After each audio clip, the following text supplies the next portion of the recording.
Hello, this is From Out of Nowhere Gaming with your host, John. Today we are doing our first episode of TEW 2020. This is an AEW save. We will be playing as Shane McMahon, starting off.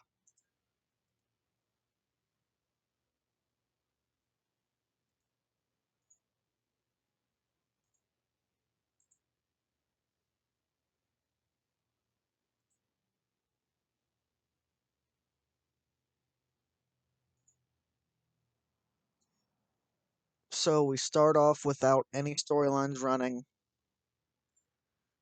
The first thing we're going to do is fix her to not be a manager. Priscilla Kelly. Then the next thing we're going to do, we're going to go look at the people who we can hire.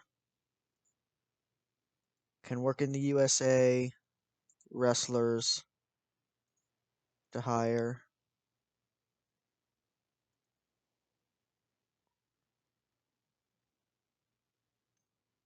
We're going to make an offer to Aaron Stevens, Damian Sandow from WWE,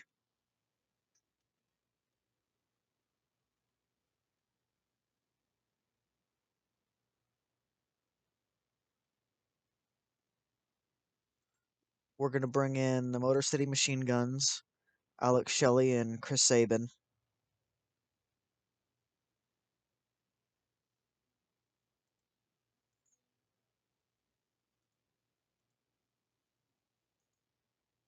And then we are going to pick up Cotto Brazil and Myron Reed.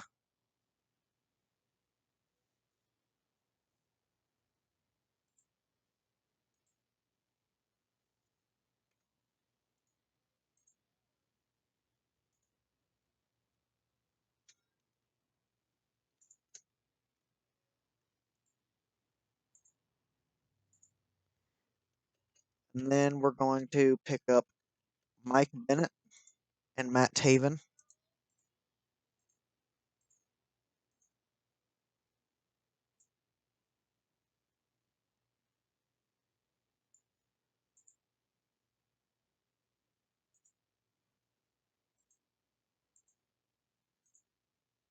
We will also make an offer to Leo Rush and Gallows and Anderson.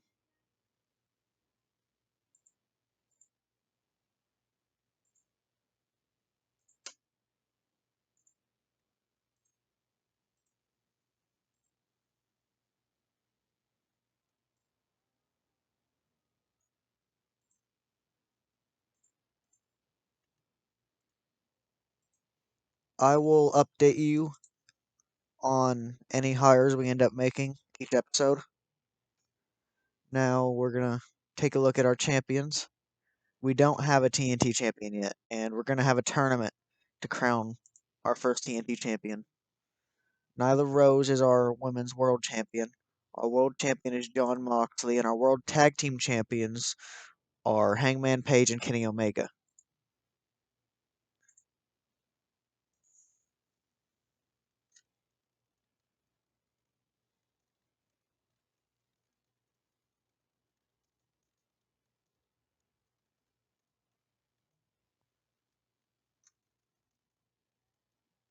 Our first tag team feud is going to be Hangman Page and Kenny Omega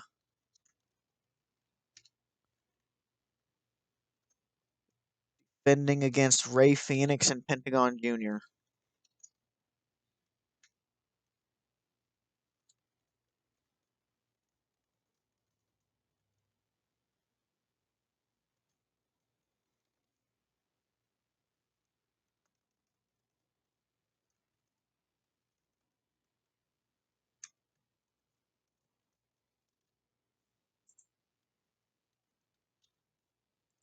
Page, Omega,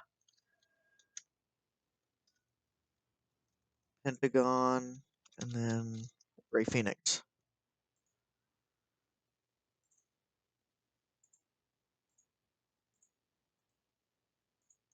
Chris Jericho and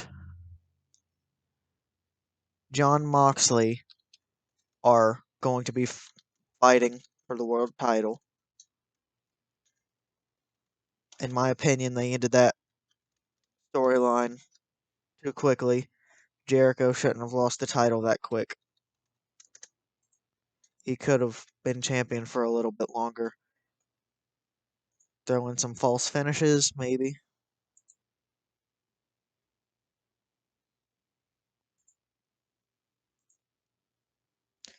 And then let's take a look at our wrestlers, our female wrestlers.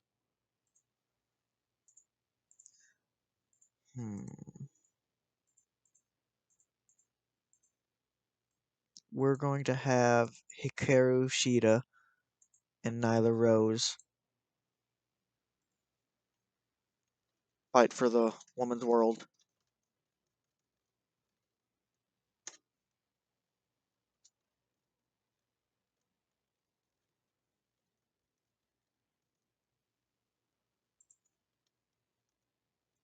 Nyla Rose, Hikaru Shida, and now I need to decide who's going to be in that tournament.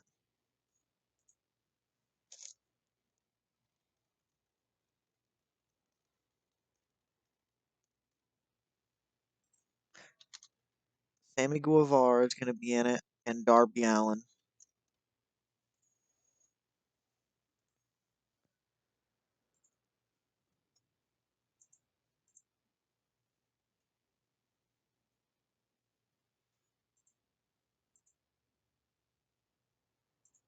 We're going to do 4 heels and 4 faces.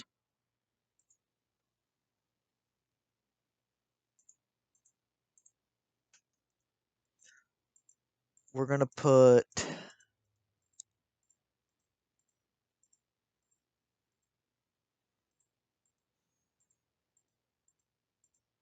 Orange Cassidy in here. 2 faces.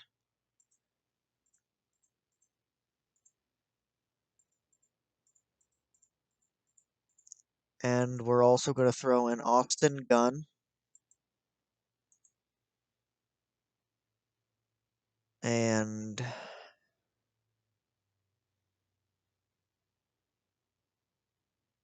Joey Janela.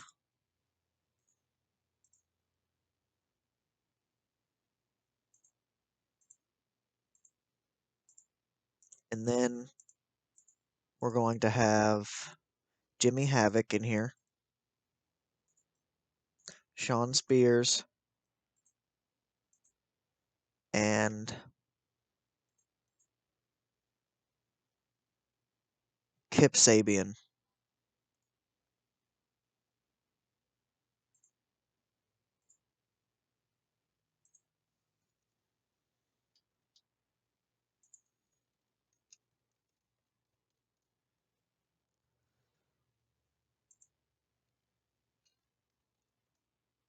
Austin Gunn versus Sean Spears.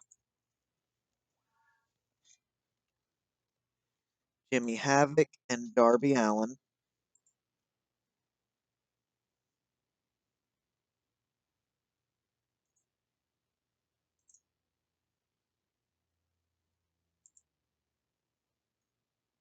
Sammy Guevara.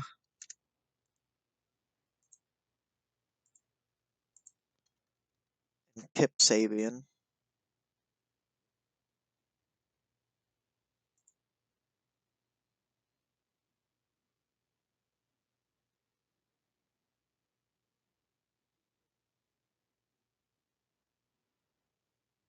I can't believe I forgot who I had in this tournament so quick.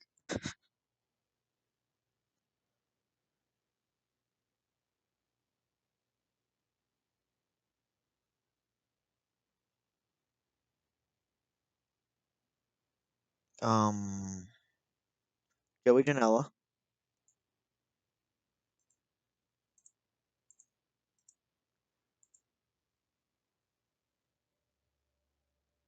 And then and then Next one we have.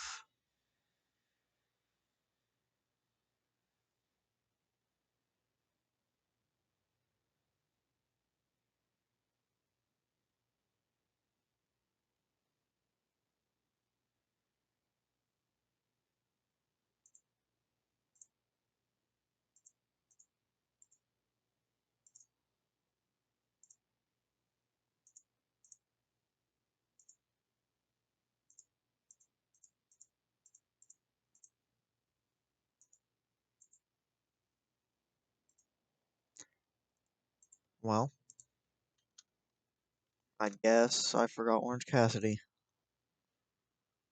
So that is our quarterfinal first round in the TNT Championship Tournament.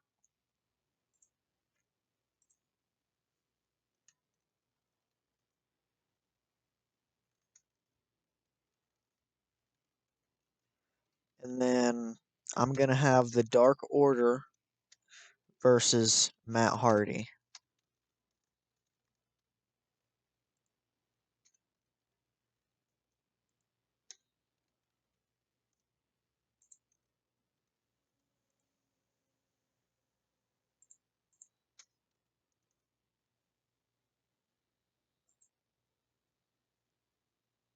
So those are our starting storylines. I might add more or less as we go along, but for right now, this is where we're starting.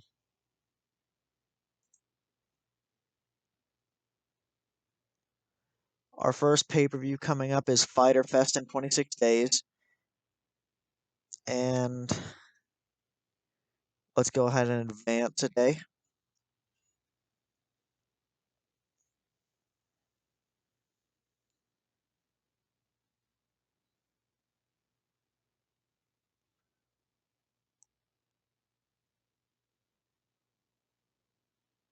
If you have any ideas for wrestlers that you want me to pick up or gimmicks you want to see, anything like that, I'll leave a comment and I might put it in.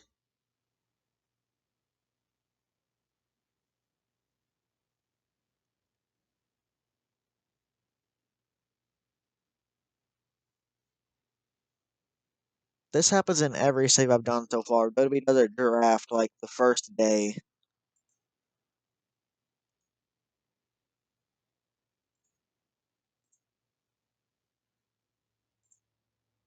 I'm going to go back into the hirings because there's some people that I forgot.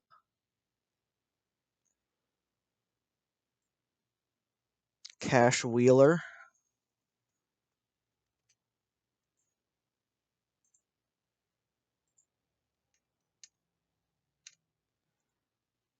Dax Harwood, and Eric Rowan.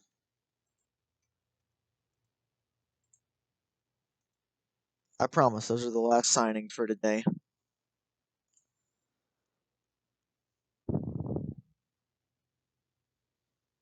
We're going to get into the first show soon.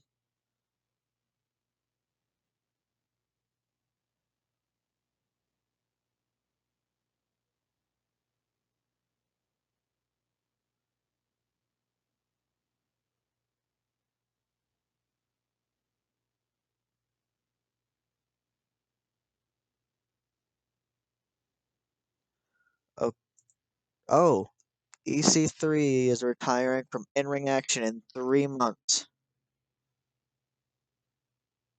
I haven't seen that one yet.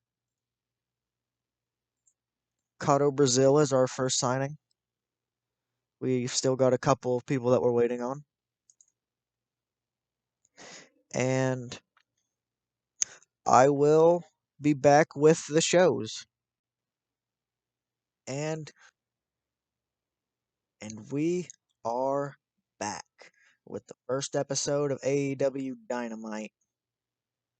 Let's go ahead and start the show.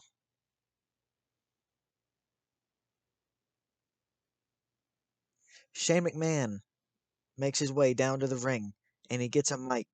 He proceeds to announce that he has officially purchased AEW.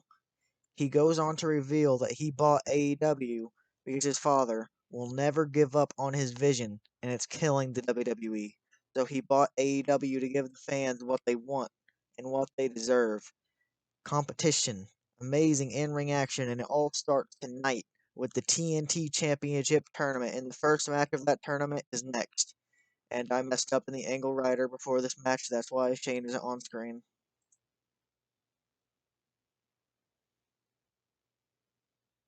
We go into the first match of the AEW TNT tournament, and about that had a decent reaction from the crowd, but terrible wrestling. Orange Cassidy defeated Kip Sabian in 12:52 by pinfall with a super kick. Orange Cassidy with a 50, Kip Sabian with a 34. The TNT tournament storyline started.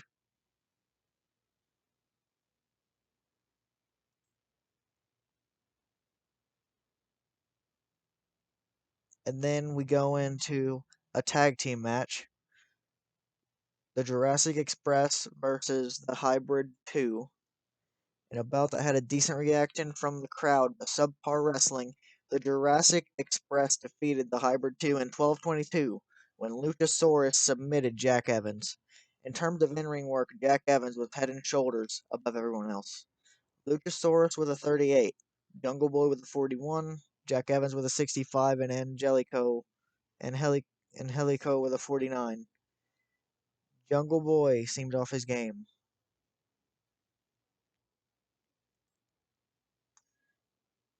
And then, after their match, the Blade and the Butcher appear on the screen after the Jurassic Express's match, and they have a message.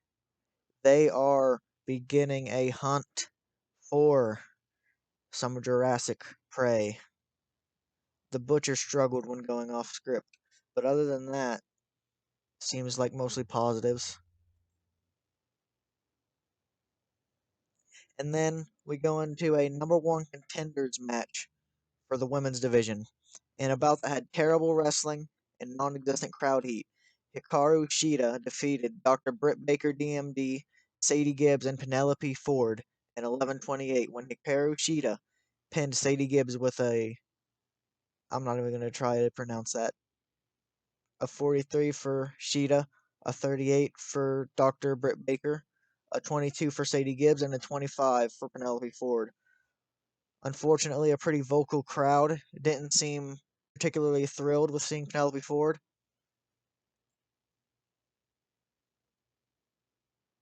The match is over. Hikaru Shida is celebrating in the ring. Shane McMahon appears on the Titantron. He congratulates her on winning the number one contenders match and announces that at Fyter Fest she will go one-on-one with Nyla Rose for the women's title.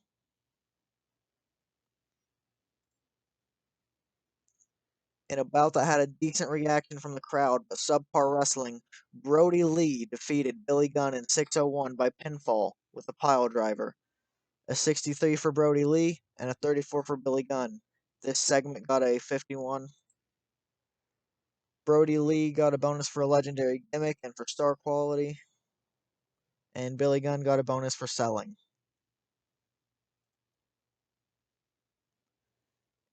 In a good match, the Lucha Brothers defeated SCU in 16:29 when Pentagon Jr. pinned Frankie Kazarian with a top rope Styles Clash.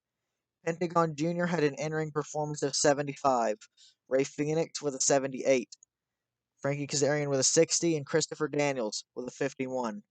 Ray Phoenix and Pentagon showed excellent chemistry teaming together. Daniels and Kazarian had great chemistry teaming together. This got a segment rating of a 78. Phoenix got a bonus for a legendary gimmick, Pentagon with a legendary gimmick, Daniels with a legendary gimmick, and Kazarian with a legendary gimmick. They all got bonuses for going all out, selling. Pentagon got a bonus for charisma and star quality. And then Pac comes out after the match, and him and the Lucha Brothers are in the ring. Pac grabs a mic and he tells the crowd that they will never be as good as them and that they are looking at the next tag team champs. He insists that they are the number one contenders now and that no one else in the division can claim otherwise. He claims that Kenny Omega and Adam Page don't have anything compared to Pentagon and Phoenix. Pac got a bonus for a legendary gimmick, being an amazing heel, and for exceptional improvising. A 94 rating. I have to use Pac more often like that. Well, looks like I messed up with how I wrote this angle. The camera hovers over the Hardy compound before zooming in on Matt Hardy standing by a lake. Matt Hardy begins to speak. Oh, yes! I will be there at AEW Dynamite next week to reveal my next opponent. Suddenly, he is hit with a premonition. Oh, I have had a premonition. Oh. The seven deities have revealed to me that I must go to AEW and purge the destruction that is coming.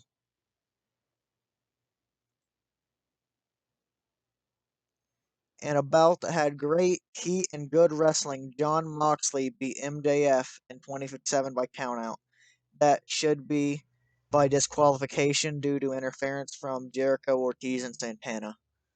John Moxley got a 79 in ring performance, MJF with a 60. Moxley seemed off his game. Moxley benefited from having a groundswell of support, and MJF benefited from being flavor of the month. And it was a 80 segment rating, and good stats. The match between Moxley and MJF has been ruined by the Inner Circle's vendetta against John Moxley. Jericho, Ortiz, and Santana continue to beat down Moxley after interfering in his match against MJF. Once they are finished beating down Moxley, they decide to add insult to injury.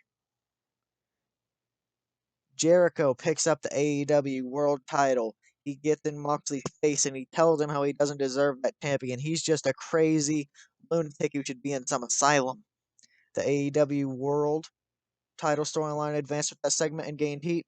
The performance of Jericho was good. Jericho benefited from having a hot catchphrase, and Moxley benefited from having a groundswell of public support.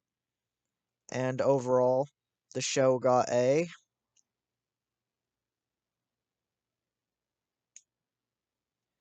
77 overall. The show increased our popularity in 17 regions. Overall, it was a pretty good show. There were a couple of there were a couple of angles that weren't great, but it'll get better as we go on, I assume. And that's it for episode 1.